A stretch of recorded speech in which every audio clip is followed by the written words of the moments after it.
एक सज्जन बोले महाराज जी भगवान हैं, इस बात का सबूत दीजिए, प्रमाण दीजिए। मैं बिना प्रमाण के नहीं मानता। एक आदमी मेरे से बोला कि महाराज जी यदि भगवान हैं तो आपके पास सबूत क्या है, सबूत दीजिए, मैं बिना सबूत के नहीं मानूंगा। मैंने कहा यहां, मैंने कहा ये बता तेरे पिता हैं, तेरा बाप है? हाँ मेरे पिताजी हैं, मेरा बाप है। मैंने कहा तेरा बाप ये जो है ये तेरा बाप है, इसका कोई सबूत है तेरे पास कि यही तेरा बाप है? हो सकता तेरी मां झूठ कह रही हो। अरे महाराज कैसी बात करते हो, ये मेरे पिता है। मैंने कहा कोई चेकअप वगैरह कराया, डीएनए टेस्ट कराया, डीएनए रिपोर्ट है तेरे पास? बोला नहीं रिपोर्ट तो नहीं है। मैंने कहा जब रिपोर्ट नहीं है तो तू किस आधार पर कहता है ये मेरा बाप है? बोला मेरी मां ने कहा है। मां? मैंने कहा कि जब तेरी मां ने कह दिया कि ये तेरा पिता है तो तू कोई किंतु परंतु नहीं करता और सारी जिंदगी के लिए मान लेता है कि ये मेरा पिता है। पिता के बारे में बच्चे को मां ही बताती है। जिसे मां कह देगी बच्चा उसे अपना बाप मान लेगा और कोई सवाल नहीं करेगा कि ये बाप मेरा क्यों। जैसे मां के वचनों पर तूने विश्वास करके और पिता को मान लिया, हमने कहा उसी तरह हमारे वेद पुराण मां की तरह, हमारे गुरुजन मां की तरह हमें बताते चले आए हैं कि ये भगवान है, उन पर विश्वास कर लो, संदेह नहीं है ना। ईश्वर अतर्क है। लड़की ने राजा को समझाया तरीके से, राजा संतुष्ट हुआ। सवाल दूसरा, राजा ने पूछा बेटी बताओ, मैं तुम्हारे पहले प्रश्न से संतुष्ट हूं उत्तर से। दूसरा सवाल यह है कि भगवान अभी किस ओर देख रहे होंगे? लड़की ने कहा महाराज मुझे एक मोमबत्ती की जरूरत है। राजा मोमबत्ती बुलवाया और मोमबत्ती को जलाया गया और जलाकर लड़की ने पूछा महाराज बताओ ये मोमबत्ती का प्रकाश किस ओर देख रहा है? राजा बोले चारों ओर देख रहा है। मोमबत्ती का प्रकाश किस ओर देखता है? लड़की बोली महाराज जैसे ये मोमबत्ती का प्रकाश चारों ओर एक समान देख रहा है, उसी तरह मेरे भगवान एक समय पर चारों ओर एक समान देखते हैं, एक सी नजर से देखते हैं, वो भगवान है। सवाल तीसरा, तुम्हारे भगवान अभी इस समय क्या कर रहे होंगे? आपके भगवान इस समय क्या कर रहे होंगे? जरा हमें बताओ अभी क्या कर रहे तुम्हारे भगवान? यदि हैं तो कुछ तो कर रहे होंगे, खाली तो नहीं बैठे होंगे। सो रहे होंगे, जाग रहे होंगे, खा रहे होंगे, पी रहे होंगे, चल रहे होंगे, कुछ तो कर रहे होंगे। लड़की ने कहा हाँ कर रहे हैं। क्या कर रहे हैं? लड़की बोली महाराज मैंने आपके हर प्रश्न का उत्तर दिया, ये बताओ प्रश्न करने वाला बड़ा होता है या उत्तर देने वाला? राजा ने कहा उत्तर देने वाला। तो मैं आपकी कौन हो गई? मैं आपकी गुरु हो गई, क्योंकि मैंने आपके प्रश्न का, मैं आपकी गुरु हो गई और आप मेरे शिष्य हो गए। तो मैं आपके गुरु होकर नीचे खड़ी हूं और आप शिष्य होकर मेरे से ऊपर बैठे हैं, मुझे बैठने की जगह तो दो। राजा ऊपर से नीचे आया, अपनी सिंहासन पर लड़की को बिठाया, बोला अब बताओ तुम्हारे भगवान क्या करते हैं? लड़की ने कहा जो इस सिंहासन पर बैठता है ये राजमुकुट उसके माथे पर होना चाहिए, या जो नीचे खड़ा है सामान्य प्रजा की तरह उसके माथे पर होना चाहिए? राजा ने कहा जो राजगद्दी पर बैठता है मुकुट उसके माथे पर होना चाहिए। तो राजा ने अपनी मुकुट उतारी और लड़की के माथे पर रखते हुए बोला अब बताओ तुम्हारे भगवान क्या करते हैं? लड़की ने कहा महाराज मेरे भगवान इस समय यही कर रहे हैं कि मुझ जैसे सामान्य बच्ची को, बेटी को राजा के गद्दी पर बिठाकर राजा बना दिया, महारानी बना दिया, और तुम जैसे राजा को सामान्य प्रजा बना करके नीचे खड़ा कर दिया। राजा को रंक और रंक को राजा बना रहे हैं इस समय भगवान। भगवान क्या करते हैं? किसी को कुछ, किसी को कुछ। इसलिए इस बात पर एक चीज आप समझो, बताओ समय क्या समय को कोई पकड़ सकता है, बांध सकता है? इसलिए बलवान कौन होता है? कौन? अमीर कौन होता है? जोर से, अमीर कौन होता है? अमीर कभी इंसान नहीं होता, अमीर समय उसे बना देता है।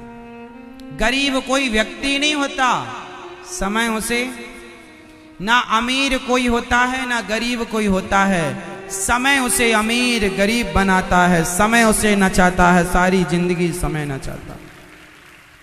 कल तक जो कुछ नहीं थे वो आज बहुत कुछ हैं, और जो कल बहुत कुछ थे वो आज कुछ नहीं है। यही तो खेल है। समय किसी के बाप की बफौती नहीं है। आज समय आपके पास है तो कल समय किसी और के पास होगा। समय कभी ठहरता नहीं है साहब। समय के पास इतना समय नहीं है कि वो फिर से आपको समय दे सके। इसलिए जब समय आए तो बस समय का सदुपयोग करना सीखिए।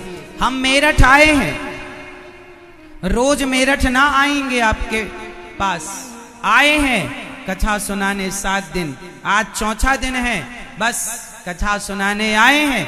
आप कथा सुन रहे हैं, कथा पूरी होते ही आपके घर में आप आगे की सेवाओं में हम रोज हम ना आएंगे। इसलिए ये जो समय है वो 7 दिनों का है।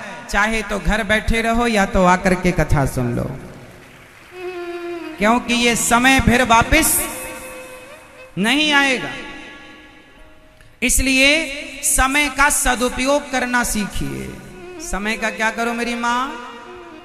सदुपयोग करो। समय का बिल्कुल भी दुरुपयोग ना हो।